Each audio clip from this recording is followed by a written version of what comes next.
guys, and today I'm going to look at Robocop. Now, of course, this is the 2014 version, so if you are wanting a review of the old version, then too bad. So at the start of Robocop, it is introduced with basically the Earth population in 2028.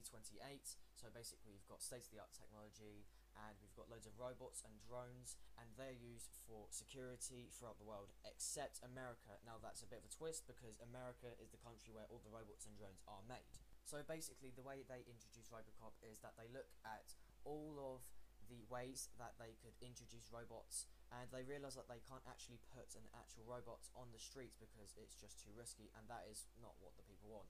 And then they're pretty much just like, yeah, we're definitely going to put a human in a robot. And then they look at all of the people that they could possibly use. So they look at the first 4 people, and they're all paralysed, or they've all been injured critically.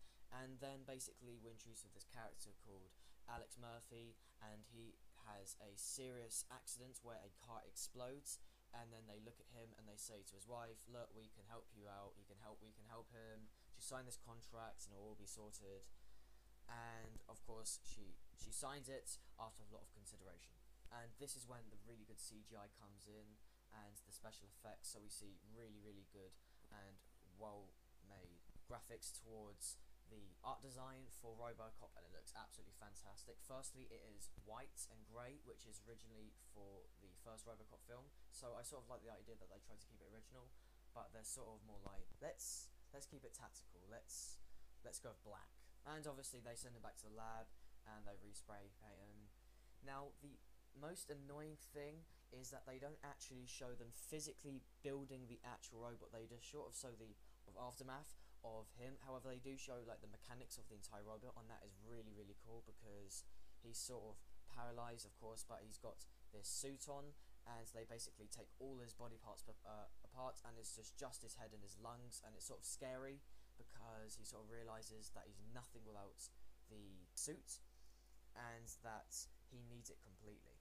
Another thing that I liked was that they kept the film original, as they didn't make it too far away from the first film, and they did of course relate it back to the old film, so I did like that. Now, one thing I really liked about this film was the special effects. I thought it was really fantastic. This is mostly shown when it is at the start, and they show the robots and the drones sort of protecting everyone and trying to sort all the different countries out, and it looks absolutely fantastic. I think it's one of the best films so far that I've seen for the visual effects, and I think I really like it because it's well suited to the film. Another thing I really liked about this film was the sound editing and also the soundtrack. Now, when I mean the sound editing, I mean, for example, when I was in the cinema, you know, when there was a motorbike going straight down the road, I could definitely hear it straight from my back, kind of straight past me. So definitely the credits to the sound engineers for this film, and also the soundtrack, because I thought the music was really good, the start and the end, and also throughout it was good, it was dramatic, and it fitted the film perfectly. Now, surprisingly, the acting in this film is actually quite decent. Now, the supporting actress in this is really good.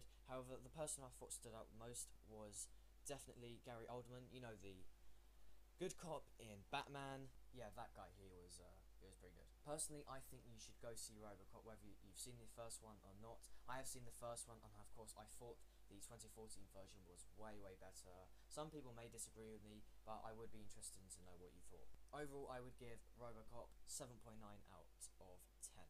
That is my review of Robocop. If you did enjoy it, please do give it a thumbs up, and thank you for watching.